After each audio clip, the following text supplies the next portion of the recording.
I walked into the room and immediately realized that something was wrong. A long table, a white tablecloth, candles. Everything looked like something out of a magazine. Only there was no place for me. No name card, no empty chair. Not even one of those wobbly folding chairs they pull out for extra guests. Courtney's sister, Marlene, spotted me from across the room and didn't even try to hide her smile. She raised her champagne flute like she was toasting me, then leaned over to someone at the head table and said, loud enough for half the room to hear, "Only save spots for family that matters." That hit harder than I expected. Not because I didn't see it coming.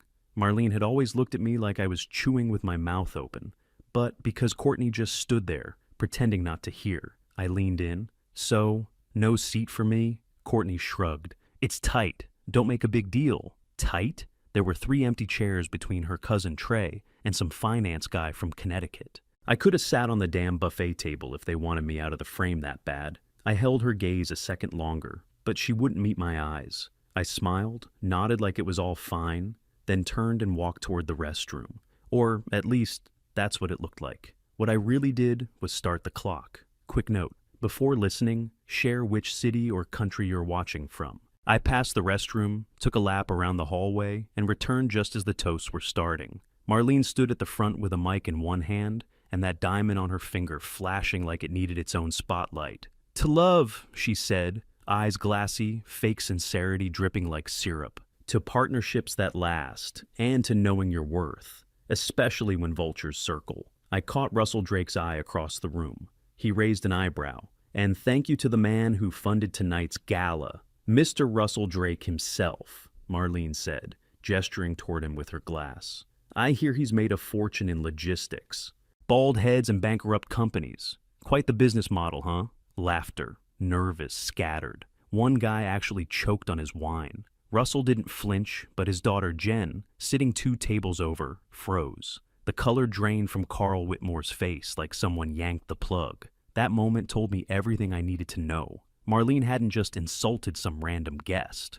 She'd publicly humiliated the one man her father spent 15 years trying to bring into the fold, and all I had to do was wait. Russell didn't laugh, didn't blink. He just sat back in his chair, fingers steepled, watching Marlene like a man clocking wind direction before he lights a match. Carl Whitmore shot to his feet so fast his chair nearly tipped. "Let's give my daughter a hand," he called, forcing a wide, brittle smile as he led the applause. "Always bringing the laughs, huh?" Russell clapped twice, slow, hollow, then turned to his daughter, Jen, and said something I couldn't hear. She looked pissed. Marlene took a bow like she'd just crushed a Netflix special, then floated back to her seat, completely unaware she'd just cracked the floor under her own damn feet. Courtney nudged me.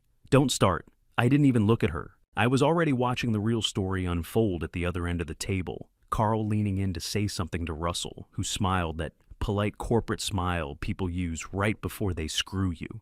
Dinner dragged. Chicken breast, asparagus, empty talk. I didn't touch my food, just waited for a window. Once they cut the cake, I slipped out to the patio for some air. Jen followed a few minutes later, heels in hand, cigarette behind one ear. "You see that?" she asked, lighting up.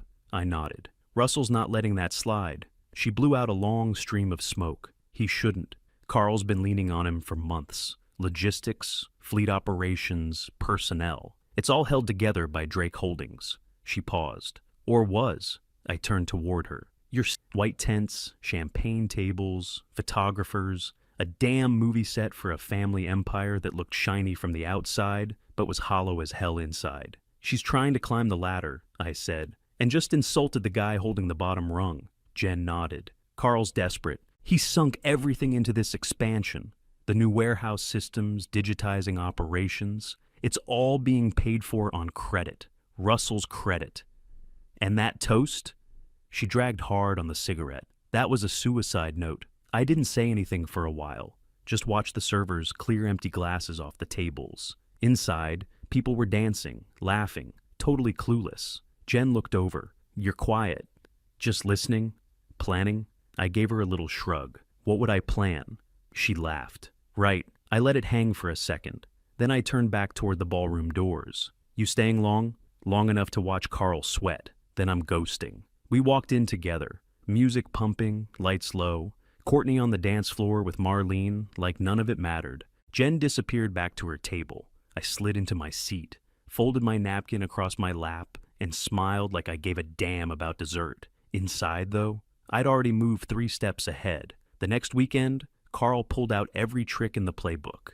Private valet, shrimp towers, a goddamn live quartet on the East Lawn. This wasn't just an engagement party, it was a statement. A business pitch in disguise. Their estate in Greenwich looked like it was built to impress Wall Street. Flags on the gate, white tents stretched across the lawn, ice sculptures melting under October sun. I got there early enough to see them still testing lights on the red carpet. No exaggeration, a literal red carpet. Marlene made her grand entrance 30 minutes late, wearing a floor-length silver dress and a diamond the size of a grape.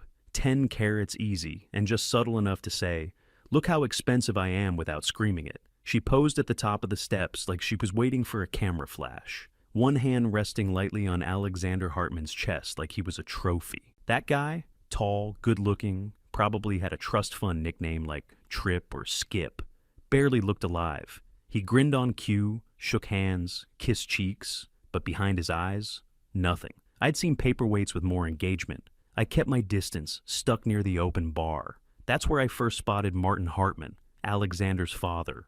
Charcoal suit, 3 shades too dark for the afternoon sun, damp patches spreading under his arms. His tie was tight, jaw clenched. He leaned down to whisper something to a younger guy in a headset. "Keep the books quiet," Martin said. The aide nodded, peeled off fast. Martin turned, saw me watching, and gave me the type of nod people give when they're not sure if they've just been overheard. I sipped my bourbon and moved on. The photographers swarmed Marlene and Alexander, as Carl did his usual rounds. Chest out, handshake firm, smile sharp. It was all business. The Hartmans were there, sure, but so were investors, regional execs, even the mayor of Stamford. If Carl could have worked in a ribbon cutting, he would have. Jen found me near the koi pond behind the garden wall. Her hair was up, simple dress, no jewelry, total opposite of Marlene's human chandelier look. "You saw Martin?" she asked. "Yeah," I said. "He's sweating through 5 grand of wool." She gave me a dry smile. "He should be. My dad's done. This time it's real." I kept my face blank, but inside, everything clicked. "Drake's pulling out?" I asked. Jen nodded. "He's out. Final papers are getting drafted Monday. He waited long enough. Carl's over-leveraged, and this merger isn't going to land. My dad doesn't bet on sinking ships." I scanned the tent behind us. Carl laughing too loud. Marlene clinking glasses with some New York Times guy like she's royalty. Alexander staring at his phone like he couldn't care less. "You told anyone?" I asked. Jen shook her head. "Nope, you're the first. I figured you'd know what to do with it." I nodded, slow. "Yeah, I do." That was all we said. She gave my arm a squeeze and disappeared into the crowd. I spent the rest of the night floating, shaking hands, smiling, cracking a few jokes. But I was barely there. I was watching the seams. Carl didn't know the foundation was gone. Marlene was too busy pretending she was the second coming of Jackie O and Alexander. That guy looked like he'd rather be golfing on Mars. I left early, told Courtney I had a headache. She stayed behind, said her sister needed the support. I didn't argue. Just got in my car, drove back to the city, and laid in bed with the lights off, listening to the radiator hiss. Courtney came in after midnight, heels in one hand, makeup faded, mood quiet. "You okay?" she asked. "Yeah," I said, rolling over. She slid under the covers and curled up next to me. I stared at the ceiling, mind racing. Drake was out. The merger was dead. The numbers were cooked. And Marlene had no idea she'd just staged a party to celebrate the beginning of her own free fall. I didn't need to lift a finger. I just had to be awake when it hit. The bedroom was dead quiet except for the soft rattle of pipes in the walls. I was wide awake, eyes fixed on the ceiling, when my phone buzzed on the nightstand. Jen, midnight sharp. I slipped out of bed without waking Courtney and stepped into the hallway. "Yeah," I answered, voice low. "It's happening," she said. No small talk. Just straight to it. "Dad's unloading every Whitmore share by 2 p.m. tomorrow." I rubbed a hand down my face, processing. "Full dump?" "Clean break," she said. "It'll hit the market hard. Everyone's gonna notice." My heart didn't race. It slowed. like I just dropped into that calm space right before a fight. I nodded to myself. Thanks for the heads up. She hesitated. You sure you want to be in the room when it drops? I looked back toward the bedroom, the crack of light under the door, Courtney's silhouette still curled under the covers. Yeah, I said. I want front row. She hung up without another word. I stood there for a second in the hallway, phone still in my hand. Then I opened a new message and typed, "What if you moved that timeline up?" I sent it straight to Russell Drake. No subject, no greeting, just that. 30 seconds later, 3 dots appeared. Then, "I thought you'd never ask." I didn't need to explain. He didn't need to ask questions. That's the thing about certain people, the dangerous ones. They don't waste time with clarification. You give them a match, they know where the gasoline is. My next message, during the rehearsal dinner, max visibility, another pause. Then, perfect. That was it. Deal sealed in 4 lines of text. I walked back into the bedroom, but didn't climb into bed. I sat in the corner chair, elbows on my knees, eyes on the city lights through the window. The hum in my chest was steady now, like an engine warming up. Marlene didn't know what she'd started with that toast. Carl didn't know what he was walking into tomorrow. And Courtney, well, she'd chosen her side a long time ago. I'd play my role, smile, nod, eat the chicken.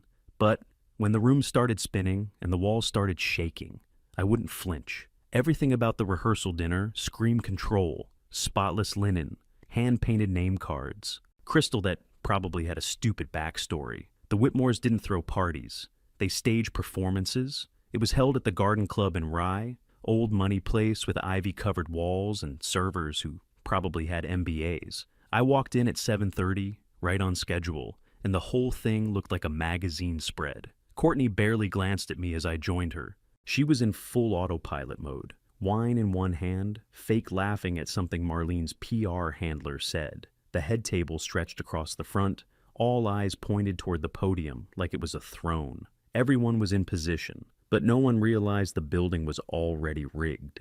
Carl took the mic at exactly 7:58. The room went quiet. He grinned like a man who thought he'd won. "I want to thank you all for being here tonight," he said, hands spread like some kind of emperor. "This weekend isn't just about a wedding. It's about a future, a legacy, 2 families becoming one." He paused, let it breathe. This merger, with the Hartman Group, isn't just strategic, it's transformational. Our logistics division, powered by partnerships like Drake Holdings, is the cornerstone. Buzz, 1 phone, then 3, then 15. Heads turned, thumbs moved. The whole left side of the room lit up in screens. A murmur started, soft at first, then building. I looked at my watch, 8 p.m. on the dot, right on schedule. Carl faltered. I know we're all excited for what's ahead." Buzz, buzz. This time louder. People were standing now, talking in low voices.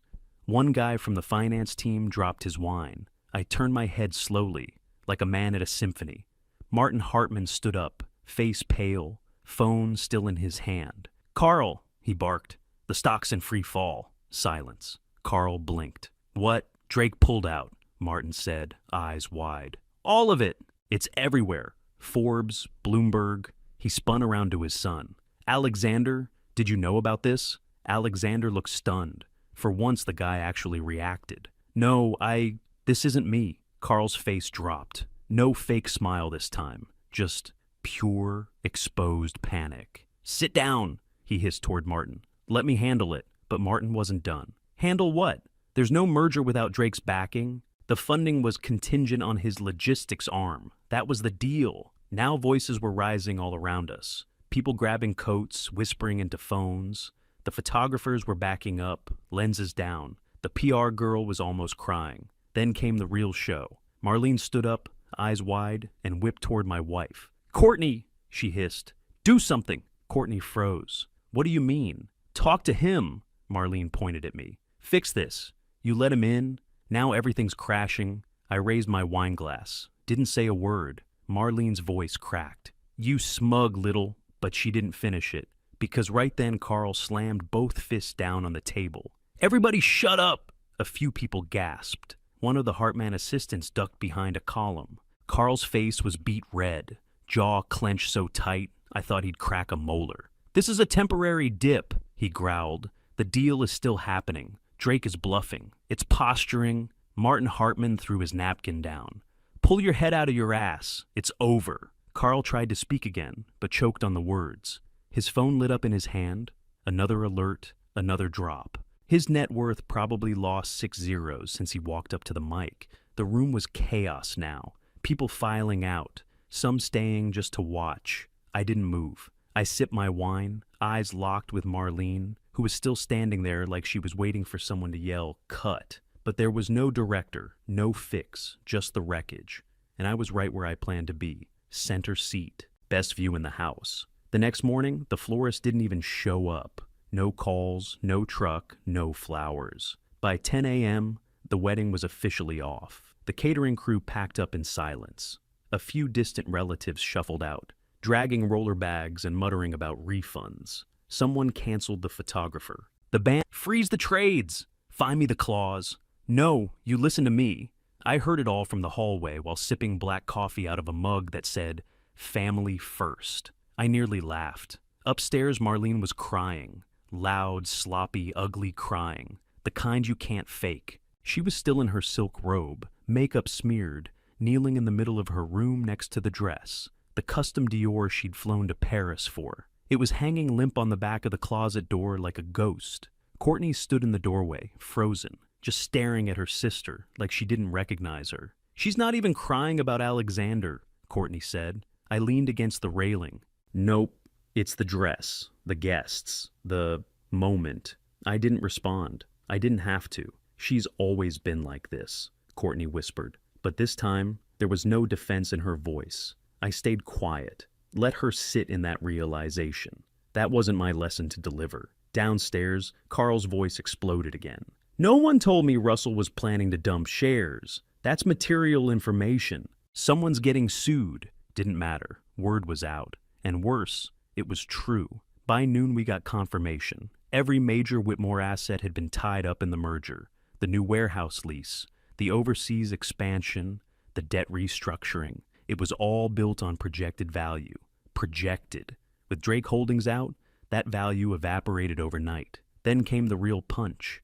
The SEC was looking into insider manipulation. An anonymous tip, not mine, but someone smart, flagged unusual trading patterns. Half of Carl's executive team lawyered up before lunch. The private jet, grounded and repossessed before sunset. The Manhattan penthouse, quietly listed, off-market, discreet, but not discreet enough. Courtney sat on the porch swing out back, phone off, eyes distant. For once, she didn't say a word, didn't defend Marlene, didn't explain Carl's stress, just sat there with her jaw locked, watching the landscapers carry flower boxes back to their trucks. Marlene found me that night, cornered me in the hallway outside the guest wing. Her face was puffy, hair undone, voice raw. "You happy now?" I looked at her, really looked. This was a woman who thought power came from the spotlight, who thought being loud, shiny, sharp got you to the top. She thought humiliation was a weapon you could throw around without ever getting hit back. Now she was surrounded by smoke and broken glass, and she was finally asking the questions she should have asked years ago. I didn't say a word, didn't nod, didn't blink, just walked past her. She didn't follow. The porch swing creaked once behind me, then stopped. I didn't turn around, just walked down the path, out through the gates, and left the Whitmore estate behind. 3 weeks later, Courtney and I moved into a brownstone in Brooklyn.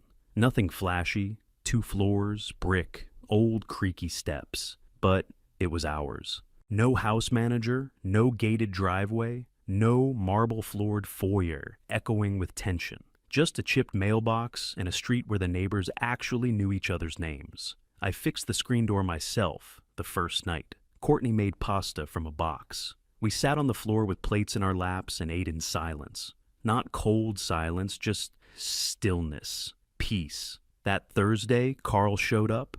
No car service, no driver. Just him in a button-down shirt, sleeves rolled, carrying a bottle of mid-shelf wine, like he'd picked it up from a gas station on the way over. He looked older, like someone had finally hit pause on the tanning bed and taught him what real stress felt like. I opened the door, but didn't say anything. "I misjudged you," he said. I waited. "You didn't take anything from me. You just Let it happen. He looked down at the bottle, then back up. That's harder, somehow. I stepped aside. You here to talk or drop that off and leave? He chuckled once. Just needed to say it. That's all. I didn't gloat, didn't push. Let him speak and walk off on his own. He did, quietly. A few days later, a package showed up. No note at first. Just a box. Inside was a vintage Longines watch, sleek black leather strap, polished to hell. The note was folded under the lid. For a man who understands timing. R.D. I stared at it for a long second, then closed the box and placed it in my top drawer, right next to my passport, and a photograph of my dad I hadn't looked at in years. That weekend, I had lunch with Jen at a spot in Soho. No cameras, no handlers, just two people who'd lived through the same storm and didn't need to explain the wreckage. Halfway through her iced tea, she reached into her purse and pulled out a pen in a velvet case. This was on my dad's desk the day he walked away from the Whitmores, she said. I opened it. Solid weight, gold trim, serious pen. Long game recognizes long game, she added. I nodded, tucked it into my jacket pocket, and didn't say much else. I didn't need headlines or thank yous, didn't need Marlene's apology or Carl's approval. I just needed this stillness, this new rhythm that wasn't built on power or pretending. I had peace, and I planned on keeping it. Jen brought it up over coffee one morning. Plain bagels, no cameras, no strategy talk, just a conversation that actually felt real. You ever think about starting something of your own? She asked. I shrugged. Used to, back when I thought I needed permission. You don't, she said, and you've already proved you know how to spot cracks before they spread. I raised an eyebrow. You offering something? She sipped her coffee, gave me a look. I'm offering a blank check and a clean start. You and Courtney. You set the tone, I back it. It was the first offer in years that didn't feel like a trap. Courtney and I talked that night. No tension, no agenda. Just the two of us at the kitchen table with takeout cartons and a notepad. She said, "What would we even call it?" I stared at the notepad for a second, then wrote 2 words in block letters. Iron Ridge Partners. Solid, unshakable, not flashy, anchored. The next morning, we said yes. The firm came together fast. We brought on a few people we actually trusted. Not just resume fluff or name droppers, but the kind of folks who would admit when they didn't know something and weren't afraid to ask smart questions. We kept the office small, on purpose. Exposed brick, 1 floor, no receptionist in a pencil skirt greeting people like it was a country club. Just sharp minds, straight answers, and actual results. No backdoor deals, no inflated projections, no Marlenes. Our motto was simple: real decisions, real consequences. That shut half the phonies out before they even got past the lobby. Business picked up fast, word traveled. The same people who used to treat me like a bench warmer were now sliding into my inbox asking for 10 minutes. Most of them didn't even get one. Carl showed up a few months in, not in a town car, not in a suit, just jeans and a windbreaker, holding a tablet and a sandwich in a paper bag. "I'm starting over," he said, out of the spare room, no staff, no bluffing. I gave him a nod. "Good." He smiled, but it was different now. Smaller, real. Then he turned and walked off. No sales pitch, no ask. Just a man who finally understood what earning something felt like. The work was good, clean. Our names started showing up on the right radars. Not because we were loud, but because we were right. Quiet wins, stacking slow. Then one morning, I opened the mail and stopped cold. 1 envelope, no return address, no handwriting. Inside was a postcard. It was glossy, high-res, black and white. Marlene, mid-toast, mouth open, mic in hand, eyes on the room, right before the drop, right before it all caved in. There was no note, nothing written, just the image. I stared at it for a long minute. Then I flipped it over, blank. She knew. She didn't need to say anything, just like I hadn't said anything when she asked if I was happy. This was her answer, her acknowledgement. She knew exactly who flipped the lights off that night, and that I hadn't needed to raise my voice, or a finger, or even my heart rate. I slipped the postcard into my desk drawer and shut it gently. Didn't smile, didn't gloat, just got back to work. A year later, Jen invited us to dinner, rooftop place in Tribeca. Quiet, upscale, no press, just close friends. She was CEO now. Drake Holdings hadn't skipped a beat under her lead. If anything, it moved sharper, cleaner. The view stretched across the Hudson, all lit up and still. You could hear traffic below, but up there, it felt like the city was holding its breath. Russell showed up late. Same smooth stride, same tailored coat. But this time, he let Jen lead the conversation. That said more than any headline. He raised his glass halfway through dessert. "To the quiet men who know exactly when to strike," he said. No wink, no grin, just truth. I didn't need a reply, just lifted my glass. Courtney squeezed my hand under the table. First time in a long time, she looked relaxed, like the war had finally passed and we were still standing. Jen cleared her throat. "I've got news," she said, setting her fork down. "I'm getting married." Russell actually smiled for real that time. "Finally found a partner worth the bet?" "Not a bet," she said. "Not a strategy. He teaches literature at NYU, couldn't care less about capital markets." That got a laugh from the table. The wedding was small, on a vineyard outside Hudson. No big guest list, no stage photos. Just vows, sunlight, and people who meant it.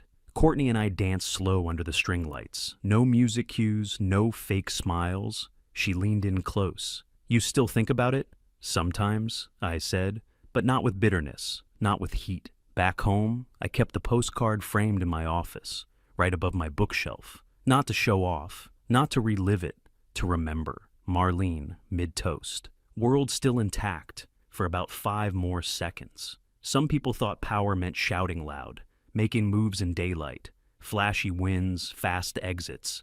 But they never got it. Power wasn't noise. It was timing, leverage, and knowing exactly when to walk away, when you'd already won.